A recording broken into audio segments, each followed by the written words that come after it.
আসসালামু আলাইকুম গাইজ, আশা করি সবাই ভালো আছেন। আজকে আমরা অ্যাকাউন্টিংয়ের একটি গুরুত্বপূর্ণ চ্যাপ্টারে ম্যাথ শিখতেছি। সেটা হলো অ্যাকাউন্টিং ফর কারেন্ট লাইবিলিটিস। এই ম্যাথ ক্লাসটার পূর্ববর্তী দুইটা ক্লাসে আমরা বেসিক ক্লাস করছিলাম। আশা করি সেই ক্লাসগুলো আপনারা দেখছেন। তো আজকে দেখি আমরা কিছু ম্যাথ করি, ম্যাথগুলো কীভাবে হয়েছে বা এই চ্যাপ্টার থেকে কীভাবে বা কী ধরনের ম্যাথ আসে সেগুলো দেখি। এখানে বলা হয়েছে the following are selected transactions of Palash company. The company prepares financial statement quarterly. এরপর আসি, এখানে আমাদের জানুয়ারি 2 তারিখ দেওয়া আছে। জানুয়ারি 2 তারিখে দেওয়া আছে purchased merchandise on account from Shimul company. টাকা হলো 1,50,000 টাকা, টার্মস হলো এটা। আচ্ছা, আমরা আগে দেখি ম্যাথে চাইছে কি। প্রথমে যা চাইছে আমরা সেটা দেখি, এরপরে সেই হিসেবে আমরা ম্যাথটা শুরু থেকে অ্যান্সার করা শুরু করব। আমাদের এই ম্যাথটাতে করতে হলে প্রথমে করতে হবে কি, journal entries for above transaction বলছে, জার্নাল এন্ট্রিজ করতে। এরপরে বি নাম্বারে বলছে post to the accounts notes payable, interest payable and interest expense, তিনটার খতিয়ান করতে বলছে আর কি। এরপরে হচ্ছে show the balance sheet presentation of notes payable at December 31। আমাদের বলছে যে ব্যালেন্স শিট তৈরি করতে অনলি কিসের, নোটস পেয়েবল আর পেয়েবল যা আছে আর কি, ইন্টারেস্ট পেয়েবল, এগুলোর নোটস পেয়েবল অর্থাৎ দায়ের করতে, ব্যালেন্স শিট তৈরি করতে। তো আমরা এই ম্যাথগুলো অ্যান্সার এইভাবে করা লাগবে। তাহলে আমরা প্রথমে আসি জার্নাল করব, যে উপাদানগুলো দেওয়া আছে এগুলো জার্নাল করব আমরা প্রথমে। তাহলে আসি আমরা প্রথম থেকে শুরু করি। এখানে 1 নম্বরে বলা হয়েছে জানুয়ারি 2 purchased merchandise on account from Shimul company. টাকা হচ্ছে 1,50,000 টাকা, টার্মস হচ্ছে 2/10 and 13। তাহলে এখানে পারচেস করছে, পণ্য ক্রয় করছে অন অ্যাকাউন্ট, কীভাবে, বাকিতে পণ্য ক্রয় করছে শিমুল কোম্পানি থেকে। তাহলে বাকিতে যদি পণ্য ক্রয় করে সেটা জাবেদা কী হবে? অবশ্যই আমাদের পারচেসড অথবা মার্চেন্ডাইজ ইনভেন্টরি ডেবিট হবে, আর হলো পাওনাদার ক্রেডিট হবে। তাহলে পাওনাদারের ইংলিশ কি, অ্যাকাউন্টস পেয়েবল ক্রেডিট। টাকা কত, 1,50,000 টাকা। তাহলে আমাদের অ্যান্সার কী হবে, পারচেসড অথবা মার্চেন্ডাইজ ইনভেন্টরি ডেবিট আর অ্যাকাউন্টস পেয়েবল ক্রেডিট, এই যে 1,50,000 টাকা। এরপরে ফেব্রুয়ারি 1 তারিখে আসি, ইস্যুড এ 10% 4 মান্থস। টাকা হলো 1,50,000 টাকা, notes to Shimul company in payment of account. তো আমাকে বলছে যে এটা কি 1,50,000 টাকার নোট শিমুল কোম্পানি পেমেন্ট করছে অন অ্যাকাউন্ট। তাহলে এটা যাবে কী হবে, আমাদের একটা নোট করছে আর কি, পেমেন্ট করছে, ইস্যু করছে হলো 10% ইয়েতে। তো যেহেতু শিমুল কোম্পানি এটা করছে, ইস্যু করছে, অর্থাৎ বাকিতে করছে, যে কী করছে, নোটসের মাধ্যমে ইস্যু করছে, নোটের মাধ্যমে ইস্যু করছে। তাহলে পাওনাদার হিসাব ডেবিট আর হলো নোটস পেয়েবল ক্রেডিট। কত টাকা, 1,50,000 টাকা। এই যে accounts payable debit, notes payable credit, 1,50,000 টাকা। এরপর আসি মার্চ 31-এ বলছে accrued interest for 2 months on Shimul note, অর্থাৎ অ্যাক্রুয়েড ইন্টারেস্ট বকেয়া সুদ, 2 মাসের বকেয়া সুদ শিমুল কোম্পানির, শিমুল নোটের বলছে। তো শিমুল নোটের যদি ইন্টারেস্ট বকেয়া 2 মাসে, তাহলে আমাদের এখানে শিমুলের টাকা আছে কত, 1,50,000 টাকা। 1,50,000-এর মধ্যে আমরা যদি দেখি 1,50,000-এর উপরে আমাদের 10% এখানে যে ইস্যু করছে কত পার্সেন্ট দিয়ে, 10% দিয়ে করছে ইস্যু। তো 1,50,000 ইন্টু 10% কত মাসের জন্য, 2 মাস। এই যে 2 মাসের সুদ বকেয়া এটা বলছে। তার মানে আমাদের 12 মাসের মধ্যে 2 মাসের সুদ করব। তাহলে 1,50,000 ইন্টু 10% ইন্টু 2/12 দিলে আমাদের আসে হলো 2,500 টাকা, 2,500 টাকা। আর জাবেদা হবে interest expense debit, interest payable credit.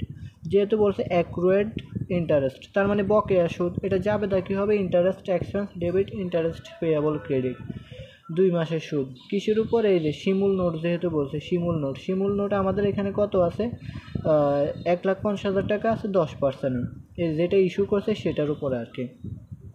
এরপরে আসি এপ্রিল মাসের 1 তারিখে, paid face value and interest on Shimul note.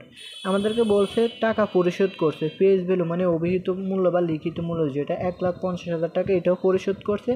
Even কি পরিশোধ করছে, ইন্টারেস্ট অন শিমুল নোট, এই যে শিমুল নোটের ইন্টারেস্টও পরিশোধ করছে।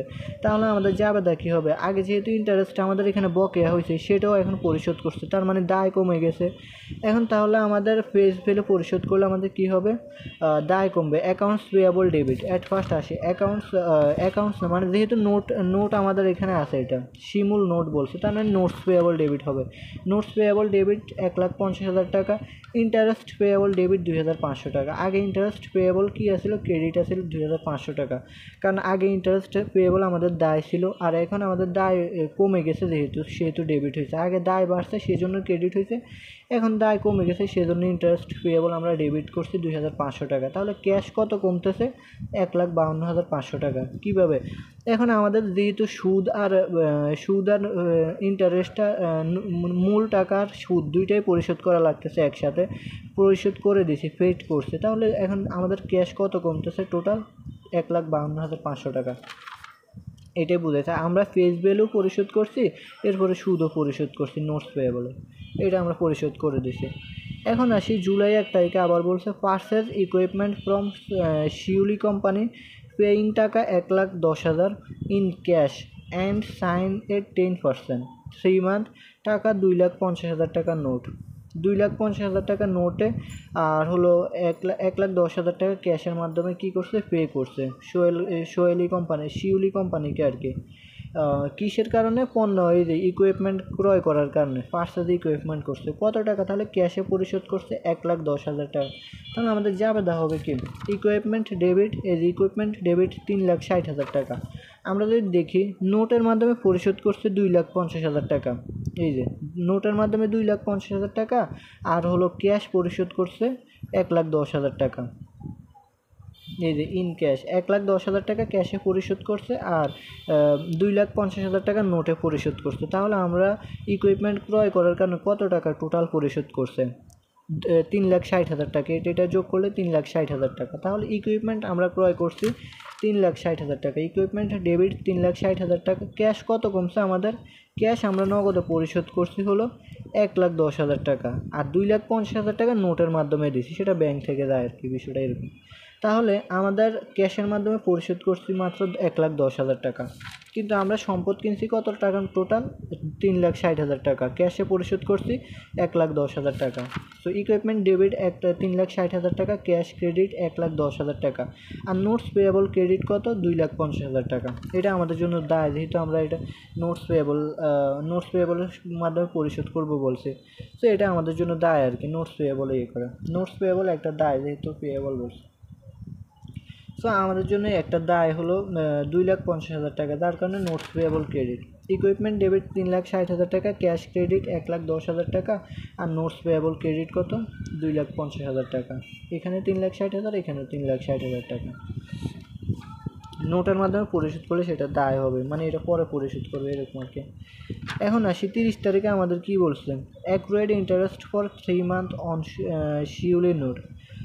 ইন্টারেস্ট বকে আছে, তো এটা আমাদের যাবে দেখতে হবে interest expense debit, interest payable credit. আর সুদ কীভাবে হবে, এই যে সুদ হবে আমাদের এর মধ্যে আমরা যদি দেখি 2,50,000 টাকা সুদ, কারণ এই যে নোটস পেয়েবল আমাদের কি বলছে 10% সুদে নোটস পেয়েবল, তার মানে সে 10% সুদ দেওয়া লাগবে, এটা দায়।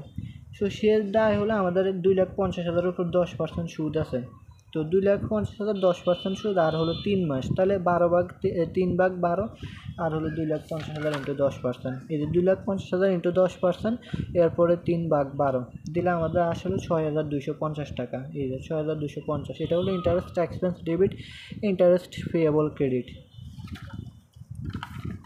এখন আসি অক্টোবর 1 তারিখে আমাদের বলছে paid face value and interest on Shiuli note. আমাদের যে টাকাটা আমরা করছি, এই যে শিউলির এখন ফেস ভ্যালু, মূল টাকাও পরিশোধ করছি, আবার সুদও পরিশোধ করছে, এটা আর কি, মূল টাকাও পরিশোধ করছি, সুদও পরিশোধ করছে শিউলি কোম্পানি। তাহলে আমাদের মূল টাকা আমরা কত পরিশোধ করছি, আমরা যদি দেখি নোটস পেয়েবলের টাকা হলো আমাদের 2,50,000 টাকা, এই যে 2,50,000 টাকা আমাদের, এটা বলছে যে এটা দায় দিয়েছে আমাদের নোটস পেয়েবল, এটা পরে দেবো আর কি সেটা। এখন সেই টাকা আমরা পরিশোধ করে দিয়েছি মূল টাকা, এরপরে ইন্টারেস্ট পেয়েবল দায় সহ, যেহেতু আমাদের এটা সুদ দিব বলছে 10%, সেটা সহ পরিশোধ করছে। So notes interest payable debit 6,250 টাকা, যেহেতু আমাদের এখন দায় কমে গেছে সেহেতু আমরা ইন্টারেস্ট পেয়েবল ডেবিট করছে। আর ক্যাশ কত ক্রেডিট হচ্ছে, টোটাল 2,56,250 টাকা ক্যাশ ক্রেডিট। এখন আসি আমরা ডিসেম্বর 31-এ আসি, borrowed টাকা 2 lakh from Bank Asia by issuing a 3-month 12% interest note with a face value of টাকা 2 লাখ। আমাদের বলছে করছে ঋণ গ্রহণ করছে আর কি 2 লাখ টাকা এশিয়া থেকে Asia bank Asia bank Asia থেকে যদি আমাদের ঋণ গ্রহণ করা হয় তাহলে এটা যাবে দেখি হবে আমাদের কাছে নগদ টাকা আসবে আর হলো তো নগদ টাকা আসলে ক্যাশ ডেবিট হবে আর হলো নোটস পেয়েবল দায় বাড়বে 2 লাখ টাকা। তো নোটস পেয়েবল ক্রেডিট হয়েছে যেহেতু আমাদের ইস্যুইং নোট বলছে এই যে নোট বলছে। সো নোট যেহেতু বলছে তার মানে আমাদের এটা দায় বাড়বে। So notes payable credit cash debit notes payable credit. এখন আসে ডিসেম্বর 31 বলছে হলো recognise that interest expense for 1 month on Asia bank note. তো আমাদের এখানে বলছে ইন্টারেস্ট সুদ ধার্য করছে কত 1 মান্থের সুদ ধার্য করছে। তো এখানে আমরা যদি কত আছে 2 লাখের উপর 12% করবো এরপরে গুণ 1 ডিভাইডেড বাই 12 দিলে আমাদের কত আসে 2 লাখ ইন্টু 12% গুণ 1 ডিভাইডেড বাই 12 আর কি 12 তাহলে আমাদের আসে হলো 2000 টাকা। তো এটা কী হবে interest expense debit interest payable credit 2000 টাকা। সো আজকের ক্লাসটা যাবে হলো আমাদের এইটা আশা করি সবাই বুঝতে পারছেন। এরপরে যদি না কেউ না বুঝতে পারেন অবশ্যই কমেন্টে জানাবেন। আর নেক্সট ক্লাসে আমরা পরবর্তী 2টা উপাদান দেখার চেষ্টা করব। সো আশা করি সবাই বুঝতে পারছেন।